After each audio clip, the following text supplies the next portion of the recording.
Sebelum presiden tiba, saya ada di situ 1 minggu sebelumnya. Sebelum pas pampres tiba, sebelum sniper, tim penjinak bom semua tiba, saya ada di situ duluan. Dan waktu itu langsung telepon ke Kasat sama Ibu Presiden, boleh enggak presiden landing atau tidak. Selama 10 tahun tugas saya seperti itu. Dan yang berbahagia ialah mereka yang mendengarkan firman Allah dan yang memeliharanya.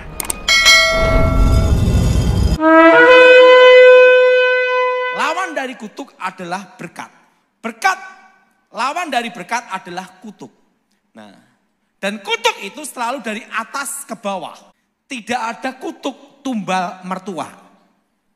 Kalau ada kutuk tumbal mertua, maka menantu-menantu yang sakit hati, mertuanya ditumbalkan semua. Nah, tapi kutuk itu selalu dari atas ke bawah. Dan selalu anak cucu, garis lurus. Apa saudara? Garis apa? Garis lurus. Nah, sering kita mendengar khotbah doa berkat. Berkat dan kutuk. Apa artinya berkat? Artinya berkat adalah kata-kata yang memberikan kehidupan. Ini saya semua, kata-kata yang memberikan kehidupan. Kata-kata yang mengikat. Ini saya semua, kata adalah kutuk. Nah, kutuk itu apa? Sering kita dengar di Alkitab, kutuk, kutuk, kutuk, kutuk. Yang jelas bukan ikan kutuk. Nah, arti kutuk adalah kata-kata yang mengikat. Ini semua, kata-kata yang mengikat. Yang menyebabkan kehancuran, malapetaka, sakit penyakit, penderitaan, kemiskinan, dan kematian abadi. Itu namanya kutuk. Lawan dari berkat adalah kutuk. Lawan dari kutuk adalah berkat. Nah, semua ritual kuasa gelap, kuasa setan, itu selalu berhubungan dengan malam Jumat dan hari Jumat. Nah, puncak ritual kuasa setan tidak ada malam Minggu. Selalu hari Jumat, malam Jumat. Tidak ada malam Minggu. Itu orang pacaran dah. Setan ngomong, ngapain gua katanya. Nah, kenapa selalu malam Jumat, hari Jumat, selalu berhubungan dengan itu. Nah, yang disebut Sabat Yahudi, hari ke-7, itu hari Sabtu. Hari berapa, saudara? Sabtu. Maka Advent hari ke-7, itu Sabtu. Nah, hari pertama, itu hari Minggu. Kenapa kita Kristen hari Minggu? Karena hari kebangkitan Tuhan. Nah, hari pertama. Hari apa, saudara? Kebangkitan Tuhan. Yesus mati, tidak bangkit. Sia-sia iman kita. Maka hari Minggu itu untuk Kristen itu Minggu. Kalau Advent ke-7, hari Sabtu. Hari yang ke-6 berarti hari apa? Jumat. Hari apa, saudara? Hari apa? Nah, hari ke-6 hari apa, saudara? Jumat. Saudara perhatiin, semua ritual kuasa setan, kuasa gelap seluruh dunia, itu selalu hari ke-6. Berarti hari ke-6 itu hari apa? Jumat. Ingat saudara, hari yang ke-6, Tuhan memberkati ciptaannya. Dan menciptakan manusia segambar, serupa dengan Tuhan. Ngomong sebelahnya, kamu bukan monyet. Nah itu saudara. Apa saudara? Segambar apa saudara? Segambar apa? Serupa dengan apa? Tuhan. Segambar serupa dengan Tuhan. Nah, dan hari ke-6 pula Tuhan memberkati ciptaannya dengan berkat masa depan. Elohim, Yahweh memberkati manusia, memberkati semua ciptaannya di hari ke-6. Beranak cuculah kuasai bumi. Betul? Anak cucu kuasai bumi. Lawan dari Tuhan adalah iblis, adalah setan. Lawan dari berkat adalah kutuk. Apa saudara? Lawan dari berkat adalah apa? Maka setan pula menggunakan hari ke-6 pula untuk mengikat dengan kutuk masa depan. Makanya ritual kuasa gelap seluruh dunia hari ke-6. Lawan dari Tuhan adalah setan. Lawan dari berkat adalah kutuk. Jelas? Jelas? Makanya ritual kuasa gelap itu selalu hari ke-6. Hari Jumat. Kok bisa tahu Pak Daud? Bekas dukun. Makanya hari puncak. Semua ritual, semua kekuatan gaib, semua termasuk ngirim santet, itu hari ke-6. Karena ngirim santet itu pun, itu dengan kutuk. Dan perlu dia tahu, ada satu keadilan dari Yang Maha Kuasa. Yaitu apa? Orang yang hatinya gembira, suka tertawa, tidak bisa disantet. Karena itu berbagilah orang yang suka ketawa. Tapi jangan ketawa sendiri-sendiri. Namanya edian. Dan ingat saudara, ada satu hukum di sini yang namanya hukum keadilan dari Yang Maha Kuasa. Orang yang suka menolong, suka memberi, tidak bisa disantet juga. Karena ada hukum takdir di sini. Makanya orang yang kena ilmu hitam itu rata-rata orang pelit. Pelit.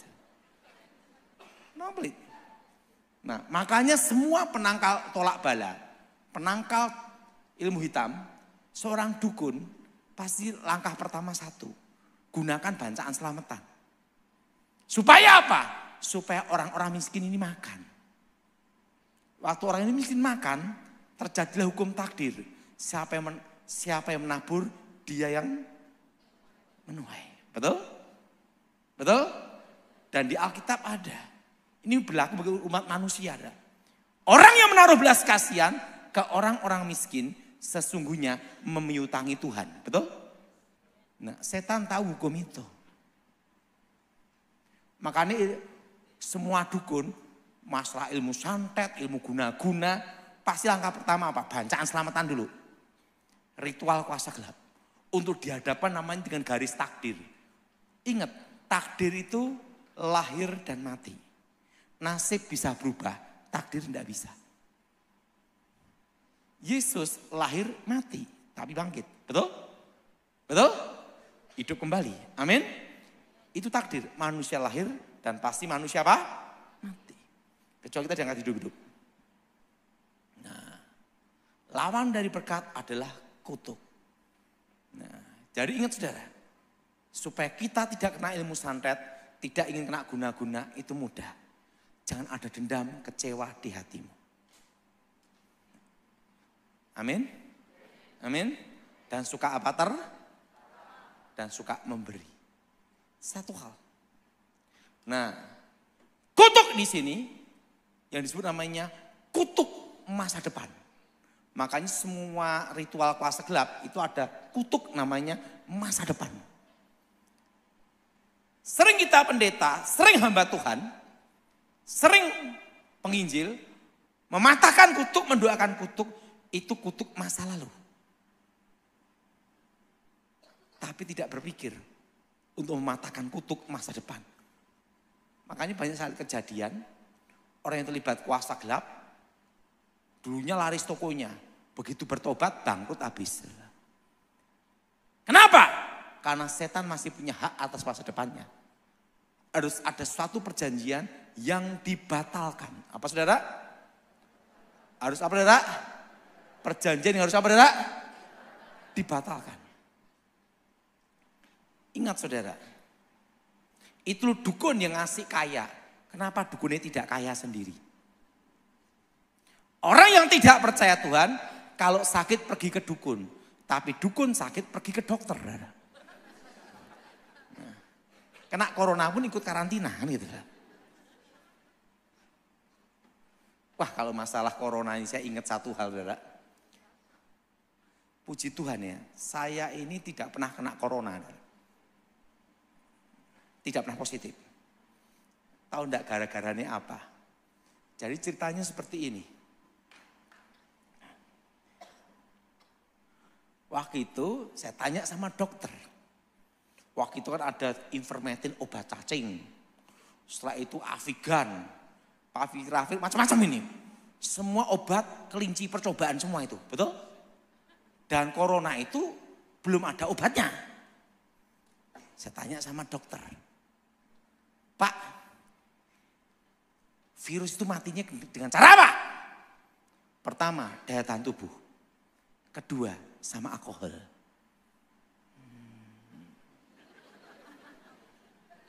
Langsung, alkohol ya? Iya. Mikir-mikir. Tiba-tiba teman saya ngirim Johnny Walker. Satu botol. Gambar topi miring gini. Tak pikir-pikir gini. Daripada obat cacing. Daripada afik. Macam-macam obat kelinci percobaan. Wis gimana lah. Saya tanya lagi. Obat batuk tuh gimana Pak Dokter? Rata-rata mengandung alkohol. Nah ini bukan mengandung, ini alkohol beneran ini. Apa yang terjadi? Satu sloki, tak kumur-kumur. Legak. Setiap malam, itu kanan kiri saya kena corona, saya negatif. Terusan dokter ngomong, obat apa? Whisky. Pada ketawa cekikian semua. Ada lagi yang kena corona. Padahal saya punya staf kena corona. Bos percaya sama saya, ngasih obat bagus. Black label. Apa? Johnny Walker. Dah 3 hari negatif. Kadang tuh hal yang sepele itu diremehkan. Betul? Saya tanya sama dokter Terawan. Ngomong gini.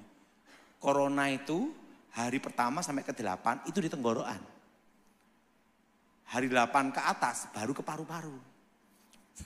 Terus saya ketawa-ketawa. Kalau hari pertama saya minum whisky gimana? Yo coronanya bablas sama alkohol. Oh bener juga. Saya ngomong daripada obat cacing, betul gak?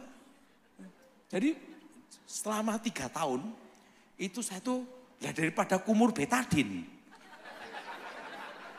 Kan sampai kumur betadin, betul? Betul? Ya udah, saya gini aja. Iya saya itu gimana? Tiba-tiba dikirim itu ya. Jadi saya itu zaman corona itu sudah keluaran sampai Bali, Palu, keliling mana-mana. Tapi kemana-mana bawa apa? Whisky. Untuk malam-malam kumur-kumur gitu. Udah, gitu aja, udah selesai udah. Nah, orang yang takut mati, cepat mati. Tapi kalau orang yang berani mati, enggak mati-mati. Lah kabeh pada ngumpet saya kelilingan sampai Bali udah. Nah, saya punya kawan, ini sejarah hidup saya. Saya punya kawan itu komando udah. Pasukan khusus, pernah satu tim sama saya dalam penugasan. Waktu untuk penanggulangan anti teror, penanggulangan teror. Dia itu punya cita-cita mulia. Mati dalam pertempuran, adu tembakan. Dia Kopassus, pasukan elit. Makanya ada istilah, peluru itu ada NRP-nya. Di setiap medan perperangan, dia maju depan. Nggak mati-mati. Di Aceh, nggak mati-mati. Dia jadi kolonel aja lupa dia kolonel. Biasanya suruh dia kapten aja untuk maju. Enggak, dia turun sendiri ke lapangan, bawa senjata. Ingin apa? Mati sebagai pahlawan. Mulia enggak saudara? Tapi enggak mati-mati. Tiba-tiba dapat berita, dia sakit sesek mati. Teman-teman saya satu tim gini. Padahal kawan kita bukan kena peluru, sesek mati dia. Ingat saudara, satu hal, segala sesuatu ada waktu Tuhan. Tidak usah takut, amin. Nah saudara, setan itu tidak bisa memberkati. Nah itu diambil dari mana? Nah sebelum saya bertobat, ada namanya hukum keadilan yang maha kuasa. Apa saudara? Orang baik, orang jahat, orang beragama, tidak beragama, orang Kristen atau bukan, bisa merasakan namanya cahaya matahari. Betul? Nah demikian karena keadilan yang maha kuasa, manusia di bawah kolong langit ini diberinya rezeki, hoki, keberuntungan masing-masing. Buktinya ada orang Kristen kaya, ada orang Kristen miskin. Nggak usah banyak-banyak. Ada pendeta kaya, ada pendeta miskin. Ungkik, betul lah. Sama-sama berdoa, rezeki beda. Betul? Kita punya anak 3, rezekinya beda. Betul? Nggak usah banyak-banyak. Preman aja, ada preman kelas terminal, ada preman kelas nasional. Betul? Artinya apa? Rezeki itu sudah diatur Yang Maha Kuasa. Diberinya takaran masing-masing. Karena hukum keadilan. Apa saudara? Hukum apa saudara? Hukum keadilan. Ada orang Buddha, Hindu, Islam kaya. Ada Hindu, Buddha, Islam yang miskin. Betul? Nah, itu hukum keadilan. Hanya bedanya. Kalau kita orang Kristen. Kita percaya Yesus. Dijamin masuk surga. Dan kalau kita setia. Berkat itu ditambahkan. Itu bedanya. Nah, kalau orang minta kekayaan dari setan, itu diambil dari mana? Rezeki anak cucunya. Apa saudara? Rezeki apa? Rezeki anak cucunya. Kalau rezeki anak cucunya tukang becak, sekalipun minta sama setan, tetap miskin dah, becak juga. Jelas? Makanya ada yang minta ke dukun, tetap miskin dah.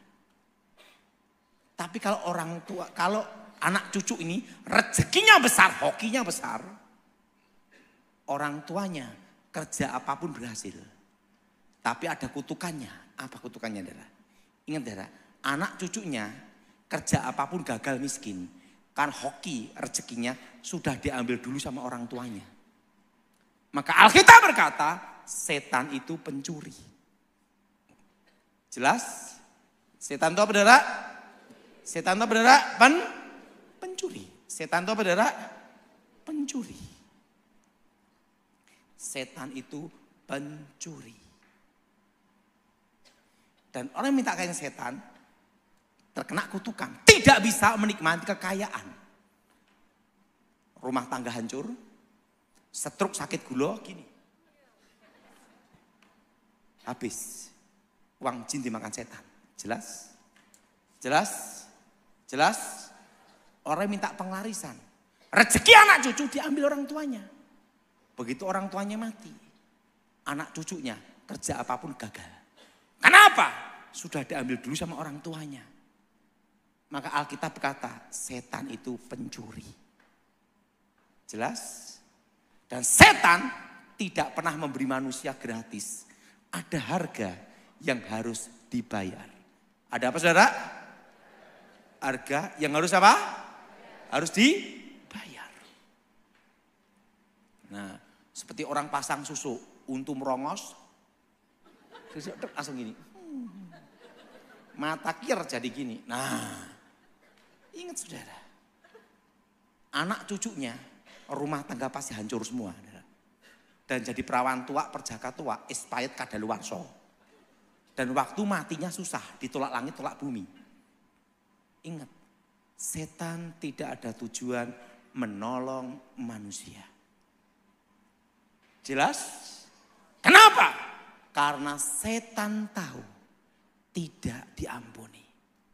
Maka kutuk itu dari atas ke bawah. Nah, kalau saudara terlibat kuasa gelap, terlibat kuasa setan, saudara harus putuskan. Selain kutuk masa lalu, harus juga mematahkan kutuk masa depan. Pak, kalau saya sudah terlanjur orang tua saya minta ke setan, rezekiku hilang gimana? Tuhan bisa menciptakan yang tidak ada menjadi ada. Amin. Ingat, setan bukan pencipta. Itulah bedanya setan dengan Tuhan.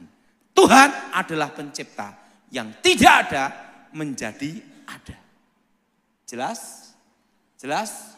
Kalau saudara ada yang terlibat kuasa gelap, ikuti saya semua. Darah Yesus hancurkan segala kutuk.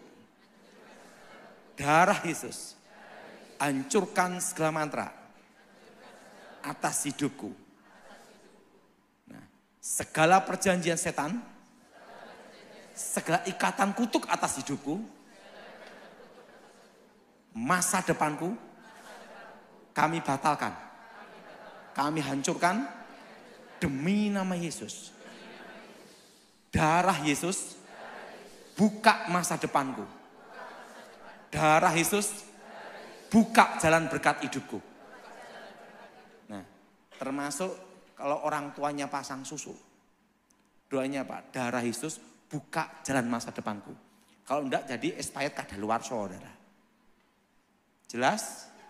Jadi perawan apa tuh? Saya beritahu. Dunia ini benar-benar aneh dan misterius, saudara. Orang cantik rata-rata dapat laki-laki biasa-biasa aja. Tapi laki-laki biasa-biasa aja dapat cantik-cantik, betul saudara? Karena apa? Karena yang cantik itu banyak pilihan. Kalau yang jelek itu cepat nikah, saudara. Kenapa? Tidak ada pilihan, pasrah. Betul? Betul? Betul? Betul? Yang ngomong betul, tahu diri berarti. Yang biasa-biasa itu sempat nikah. Tapi cantik sama ganteng, rata-rata ribut terus.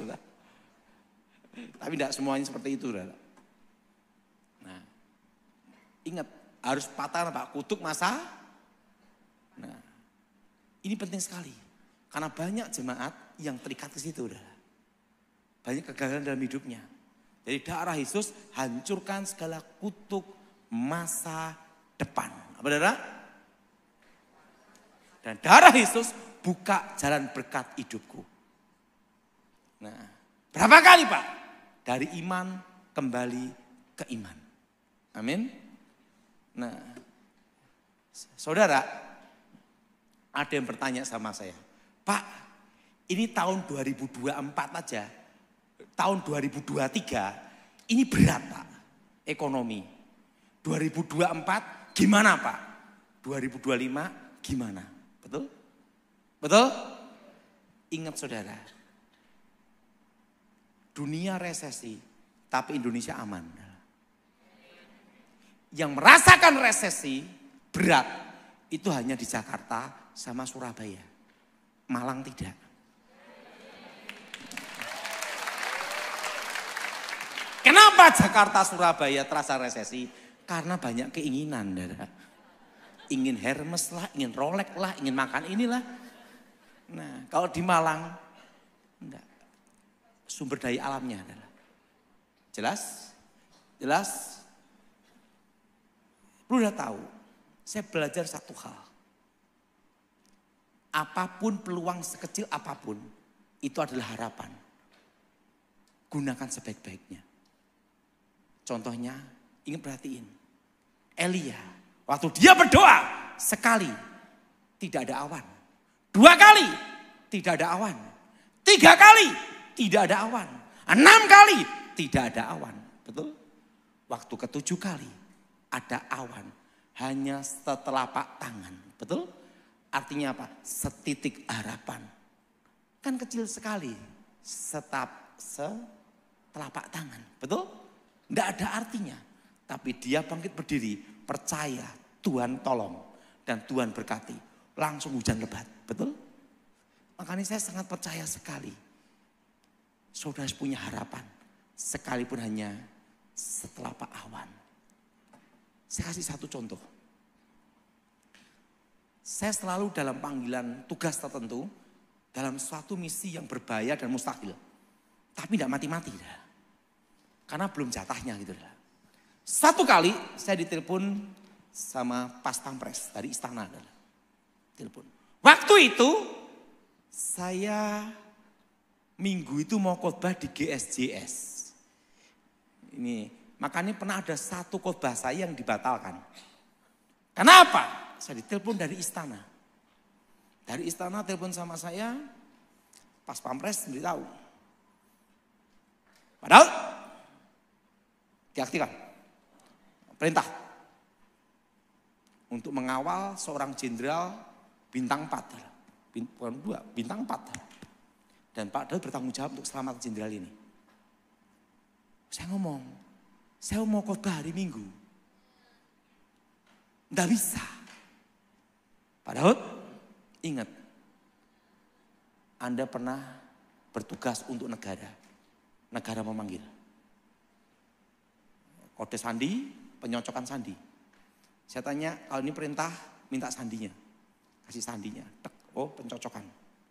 Oke, sama. Oke. Jenderal telepon Bapak. Langsung kepala staf telepon. Langsung. Oh iya, siap. Jalan. Itu jalan. Waktu saya jalan, saya masih ingat itu, saudara. Jalan dari Surabaya ke Solo dulu. Kenapa saya ke Solo? Karena saya mau ingin melihat anak saya. Mungkin ini yang terakhir kalinya. Kan gitu, saudara. Karena ini kalau saya ditelepon dipanggil pasti misi berbahaya, saudara. Kalau misi makan tidak dipanggil, saudara. Kalau misi berbahaya aja dipanggil, saudara. Mereka, dan saya kalau tugas tidak akan memberitahu istri saya. Saya telepon, Mami saya mau berangkat dulu. Nah saya cium sini, dan sama anak saya. Karena ini mungkin yang terakhir kalinya. Dalam hati saya, wah belum sempat bikin wasiat lagi. belum sempat bikin wasiat lagi. Udahlah. Langsung berangkat saya ke Jakarta. Titik pertemuan, lokasi. Saya dikasih tahu, Pak Daud, ini pesawat berangkat jam 1. Garuda. Ke titik landing di Sumatera. Lokasi ini. Dan semua sudah dikepung. Tek, 4 lokasi ini. Kepung semua nih. 1, 2, 3, 4. Dikepung semua. Oke. Setelah itu, apa yang harus saya lakukan? Saya tanya sama jenderal. Jenderal percaya sama saya. Percaya. Untuk itulah kamu dipanggil. Karena kamulah hantu. Namanya protokol siluman. Kamu hantu. Makanya saya panggil kamu. Oke. Jenderal percaya sama saya. Percaya. Kalau tidak percaya saya sudah panggil kamu katanya. Siap. Sudah. Langkah pertama saya lakukan adalah telepon yang bekas tim saya lama. Saya telepon dulu.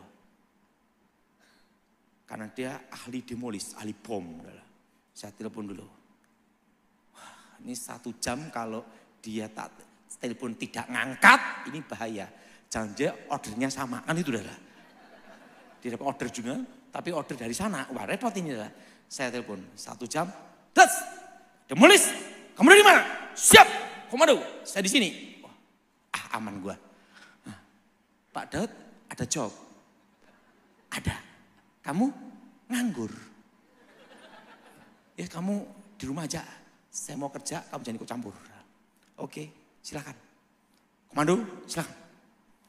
Oke, saya telepon bekas tim saya dulu 2 orang. Oh, aman semua ada. Nah, jadi ditanya. Pak Daud, ini jam 1. Info dari intelijen, dari BIN, beritahu dikepung. Sana kepung, sana kepung, sana kepung. Berangkat atau tidak? Berangkat. Berangkat, Jenderal. Lebih baik pulang nama daripada gagal dalam tugas. Berangkat, bilang gitu. Oke, berangkat berani. Jam berapa berangkatnya? Tenang aja. Saya ngomong sama Jenderal, siapin pesawat di Halim. Tidak boleh ada yang tahu, baik pramugari, kru semua. Kalau pesawat itu Jenderal akan masuk. Tidak boleh ada yang tahu. Jenderal percaya sama saya? Percaya. Jam 1 pesawat, oke. Terserah berangkatnya jam berapa, terserah kamu Daud. Karena kamu yang jadi komandonya, oke. Ada. Jam 12, jam 1. Pengawal semua pada gelisah semua. Berangkat atau tidak? Berangkat atau tidak? Jam 1. Ingat saudara, menunggu itu waktu yang sangat membosankan. Betul? Begitu jam 1, pengawal udah berpikir. Karena saya percaya, kalau briefing itu sudah 1 minggu, pasti bocor semua. Adalah.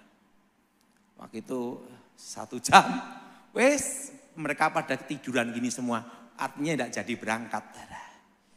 Nah begitu semua sudah lengah semua, terus saya lihat kawan-kawan saya udah semua siap, saya ngomong, Jenderal, boleh saya ketemu Jenderal? Untuk apa? Berdoa. Berdoa apa? Ikut Jenderal.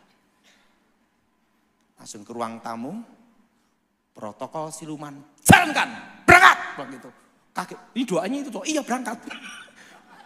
Langsung das, naik mobil, blak. Jenderal di tengah, saya di samping sopir, blak. Saya beritahu sama sopirnya, siapa yang menghalangi? Selesaikan, tabrak, udah. Amankan target, udah. Pengamanan vital, langsung das, berangkat. Wah sampai bandara ini dapat info di Kepung. Tahu enggak? Setapak awannya itu apa? Masker. Enggak perlu pakai senjata atau adu senjata. Ada waktunya cukup pakai masker aja. Jenderal izin siapkan masker. Oke masker ya, oke masker. Sekarang pakai topi. Topi masker. Saya di samping jenderal terobos mereka. Terobos aja. Mereka demo, yang di demo jalan di tinggal mereka. Udah jalan aja. Udah jalan masuk, lep ke Halim. Plak, bentuk formasi. Tek tek tek tek tek pengawal langsung. A B C D. Langsung. Personil sama jalan masuk. Sep, masuk. Begitu masuk. Langsung gini. Pakai masker cukup, betul enggak? Kadang kita mau teori macam-macam gunakan inilah strategi ini. Kadang setapak itu bisa menyelamatkan kita. Pakai apa saudara? Masker sama topi. Tidak kelihatan kan? Nah keuntungan saya itu pendek. Nyelip cepet. Makanya tak pilih yang pendek-pendek baik. Jangan tinggi-tinggi kelihatan. Langsung masuk. Langsung masuk pesawat. Pesawat jet. Langsung briefing saya. Satu pesawat. Saya masih ingat itu. Masuk pesawat. Itu masuk pesawat. Diberitahu. Bandara tempat landing di Kepung. Ini lolos Jakarta, sekarang Sumatera. Gimana cara ngeloloskannya? Kan gitu saudara. Nah ingat saudara, setapak awan itu penting sekali. Saudara. Itu adalah apa? Harapan. Apa saudara? Apa saudara? Harapan. Pesawat langsung set sampai bandara. Pintu keluar masuk Kepung. Ingat saudara. Setapak awannya apa? Ingat orang sedemo sebanyak apapun. Kalau udah jam 6 sore perut lapar, betul? Dan ada ibadah, betul? Saya ngomong, Jenderal kita ke hanggar dulu. Ke hanggar, langsung ngomong-ngomong. Padahal berapa lama tugas seperti ini? Biasa Pak. Takut enggak? Enggak, kenapa? Takut juga mau lari kemana? Kita kalau udah tugas sudah siap untuk mati, udah. Kalau saya terima job ini berarti saya siap mati. Kalau siap mati ya sudah. Gitu loh. Kalau saya tenang-tenang aja Jenderal. Kalau saya mati, istri saya jadi janda. Yang nangis hanya 1 sama 2 anak saya. Kalau Jenderal yang mati, repot. Se-Indonesia, seluruh dunia gempar, kan gitu lah. Jadi saya mati ya ibaratnya tidak terlalu berarti. Gitu loh. Itu prinsip kamu. Iya, itu aja Jenderal. Oh iya udah. Di hanggar ngobrol-ngobrol. Nah ada mobil pengawalan deret, Jenderal, mobilnya Jenderal saya yang pakai. Kok gitu? Ajudan tanya, kok gitu Pak Daud? Jenderal percaya sama saya. Segala sesuatu bisa terjadi. Oke. Langsung kepala staf beritahu. Daud, ngikutin kamu aja. Saya di mobilnya Jenderal, plus Jenderal ke mobil yang satunya. Iring-iringan, jam 6 sore lebih. Terobos, wes. Sampai mau lokasi, ada 2 kubu di sini. Sini pro, sini kontra. Saya punya insting harus di mobil itu. Bleng, masuk saudara. Ke kubu pendemo. Keliru masuk saya. Dan pakai mobil jenderalnya saudara. Blus. Begitu masuk, blus. Jenderal lihat mobil dikepung. Langsung pindah dia. Saya 1 jam di dalam dikepung. Saudara. Waktu itu sama tim yang di dalam. Jangan gunakan senjata tanpa perintah saya.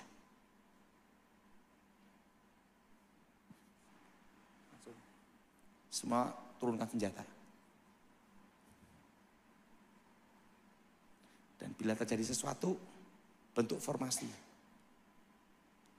Terobos. Sikat. Tenang. Jangan ada gerakan apapun tanpa perintah saya. Mobil udah digini-gini saudara. Ini semua di dalam keringet dingin semua saudara. Keringet di dalamnya apa? Tembak enggak kan itu saudara. Kan tembak enggak kan gitu saudara. Wong dikepung gitu saudara. Kan segini semua saudara. Tenang. Jangan ada pergerakan tanpa perintah saya. Jelas, siap. Langsung. Ini langsung siap. Letakkan senjata semua. Tutupin semua. Diwoyok-woyok saudara. Wah, dibuka paksa. Makanya saya ini bukan pendeta. Tapi semua orang saya pendeta. Begitu buka blok, mau merobos masuk. Oh Pak Daud tak pendeta, aman lah. Langsung tim yang di dalam langsung lemas semua. Karena apa? Oh, sudah deg-degan. Ini sudah senjata mau langsung gini. Udah siap-siap semua, udah siap gini semua. Pak pendeta, ngapain di sini? Berdoa. Doa keliling. Langsung udah 1 jam baru keluar dari kepungan itu. Begitu keluar ngomong gini, salah satu tim. Paling enak itu penyamaran jadi pendeta. Lolos. Semua sudah selesai. Langsung jenderal pidato. Udah pidato. Jarak 10 meter saya tunggu. Tim sana. Amankan semuanya. Oke, begitu ada pergerakan, hambat. Saya di samping. Udah, samping dah. Turun. Namanya PAM VIP, pengaman khusus. Udah, selesai. Dan saya satu-satunya yang jenderal dipercaya. Udah, gimana? Udah, semua pidato udah selesai. Jenderal tidur di sini, saya tidur di tempatnya jenderal. Ingat jenderal, kamuflase. Oke, paham. Oke. Dia tidur di hotel biasa, saya tidur di kamarnya jenderal bintang 5. Terusan tim saya ngomong, kapan kita bisa merasakan kamarnya jenderal? Langsung pada tidur semua di kamar itu, di Marriott itu. Waduh. Tapi saya tetap tidur siaga, tetap disiplin tempur harus ada. Langsung saya tidur, tapi bukan model tengkurap tunda. Saya tuh gini, telinga di lantai. Begitu ada yang gerak, ini kan kedengeran. Saya lihat, aduh pisau saya kemana nih? Pisau komando udah ada nih, udah tenang aja. Pakai pisaunya hotel yang untuk potong buah tuh udah. Saya udah tidur di situ, saya tidur di lantai, telinga di lantai gini. Bawa senjata gini lah. Senjatanya apa? Pisau dapur. Di kamar sebelah gitu dengerin. Ini kalau ada yang tek kan tahu dah. 1 malam saya siaga terus, aman dah. Aman. Saat jenderal datang, langsung aman. Aman semua Daud, aman. Somat semua, somat semua. Aman semua, selesai. Langsung dari kepolisian tiba. Saya itu beberapa hari sebelumnya doain keluarga itu. Nah, anaknya itu polisi perwira. Lihat Pak, loh Pak Daud pasukan siluman ya? Lo diem aja. Nah, baru tugas saya. Oh ya siap. Padahal satu-satunya sipil ya. Saya sipil bukan militer. Hanya disuruh tugasin aja. Oke, selamat. Pulang dah. Itu pulang. Jenderal ngomong sama saya, kamu balik lagi ya? Enggak, saya mau ke gereja aja. Kenapa? Ingat, dalam tugas itu 10 tahun udah cukup untuk saya. Jadi tim pendahulu, saya tanya sama Jenderal, gimana kamu jadi tim pendahulu? Sebelum presiden tiba, saya ada di situ 1 minggu sebelumnya. Sebelum pas pampres tiba, sebelum sniper, tim penjinak bom, semua tiba, saya ada di situ duluan. Dan waktu itu langsung telepon ke Kasat sama Ibu Presiden. Boleh enggak Presiden landing atau tidak? Selama 10 tahun tugas saya seperti itu. Dan puji Tuhan, Jenderal, kenapa? Istri saya tidak jadi janda. Jadi cukup. Santia ngomong, loh kenapa Daud? Jenderal, tim saya banyak yang dikubur. Yang mengubur adalah orang tuanya sendiri, Jenderal. Di TMP Kalibata. Udah langsung gini, selama nama saya, kamu tetap balik ke gereja, saya ke gereja. Pelayanan. Terusan teman saya ngomong ini, kalau ada job kita kasih dong. Tenang aja lah, jobnya apa? Dah jobnya kita pulang semua. Dah. Satu hal saudara, setapak awan itu adalah harapan. Amin. Apa saudara? Walaupun itu mustahil, pegang itu. Amin. Waktu itu harapannya apa? Masker aja. Tak gunakan masker. Yang penting apa? Berani melangkah. Apa saudara? Berani apa? Melangkah.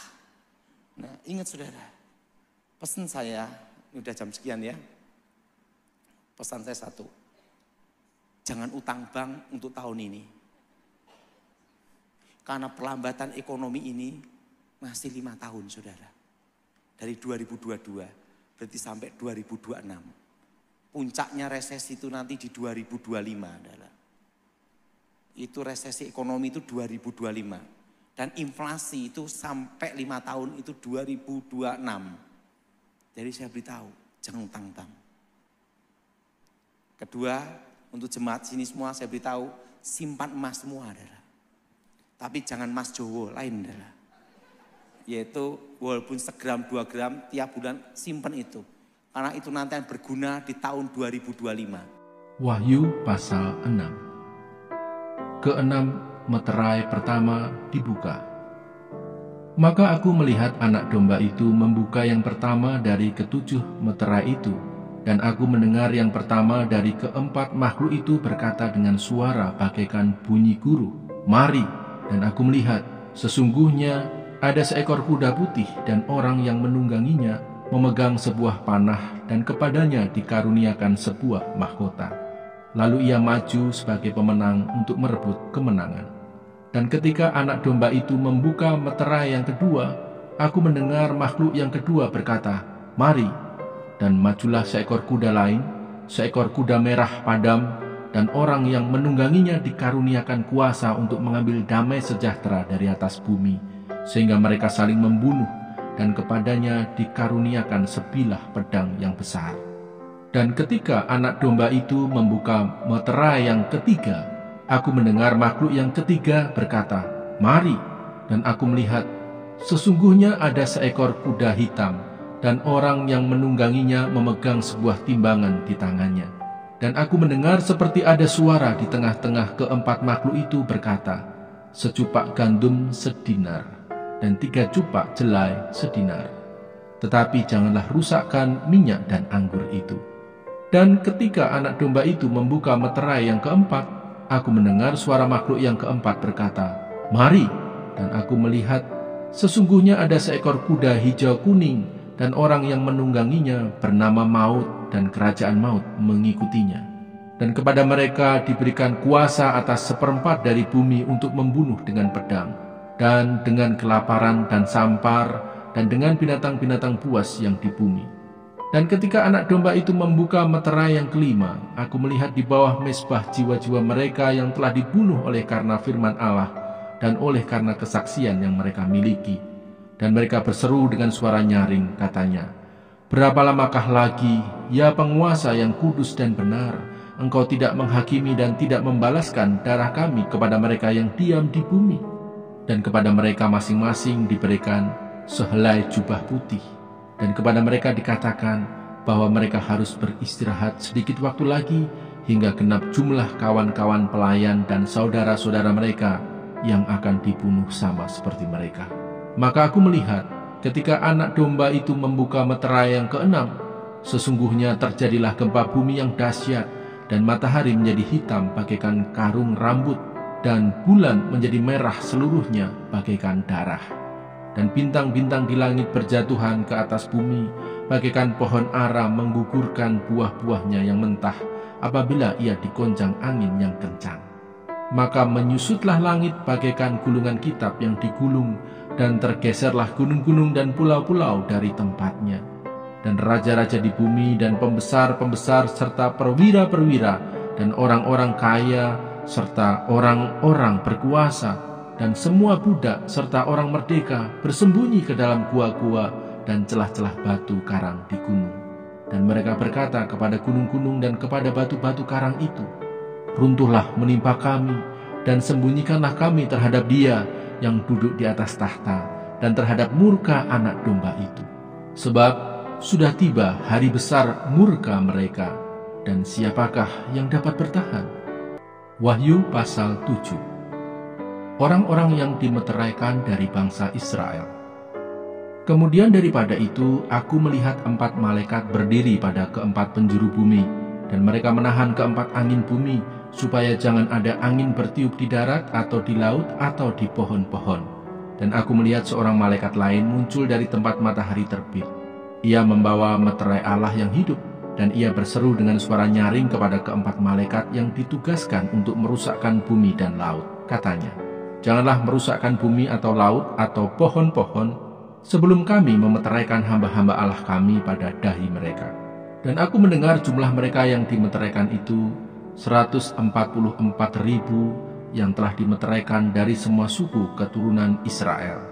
Dari suku Yehuda 12.000 yang dimeteraikan, dari suku Ruben 12.000, dari suku Gad 12.000, dari suku Asyer 12.000, dari suku Naftali 12.000, dari suku Manasye 12.000, dari suku Simeon 12.000, dari suku Lewi 12.000, dari suku Isakar 12.000, dari suku Zebulon 12.000, dari suku Yusuf 12.000, dari suku Benyamin 12.000. Orang banyak yang tidak terhitung banyaknya. Kemudian daripada itu aku melihat sesungguhnya suatu kumpulan besar orang banyak yang tidak dapat terhitung banyaknya, dari segala bangsa dan suku dan kaum dan bahasa, berdiri di hadapan tahta dan di hadapan anak domba, memakai jubah putih dan memegang daun-daun palem di tangan mereka. Dan dengan suara nyaring mereka berseru, "Keselamatan bagi Allah kami yang duduk di atas tahta dan bagi anak domba." Dan semua malaikat berdiri mengelilingi tahta, dan tua-tua dan keempat makhluk itu, mereka tersungkur di hadapan tahta itu dan menyembah Allah sambil berkata, "Amin. Puji-pujian dan kemuliaan dan hikmat dan syukur dan hormat dan kekuasaan dan kekuatan bagi Allah kita sampai selama-lamanya. Amin."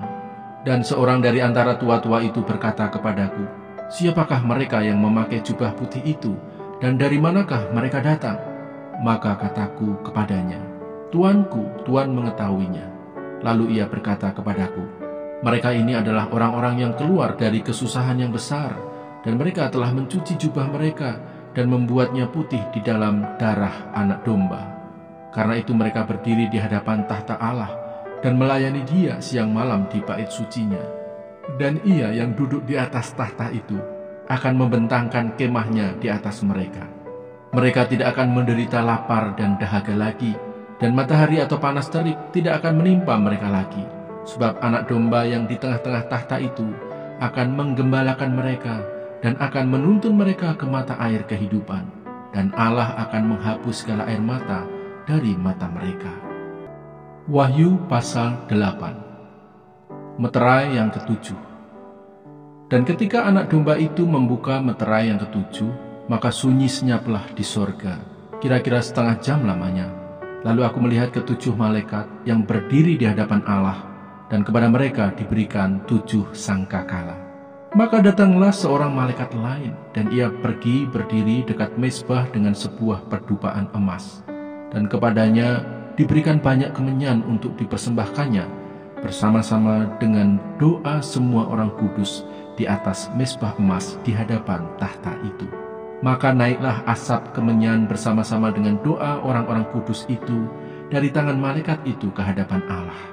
Lalu malaikat itu mengambil perdupaan itu, mengisinya dengan api dari mezbah, dan melemparkannya ke bumi. Maka meledaklah bunyi guruh, disertai halilintar dan gempa bumi. Keempat sangkakala yang pertama. Dan ketujuh malaikat yang memegang ketujuh sangkakala itu bersiap-siap untuk meniup sangkakala. Lalu malaikat yang pertama meniup sangkakalanya, dan terjadilah hujan es dan api bercampur darah, dan semuanya itu dilemparkan ke bumi. Maka terbakarlah 1/3 dari bumi dan 1/3 dari pohon-pohon, dan hanguslah seluruh rumput-rumputan hijau. Lalu malaikat yang kedua meniup sangkakalanya, dan ada sesuatu seperti gunung besar yang menyala-nyala oleh api dilemparkan ke dalam laut.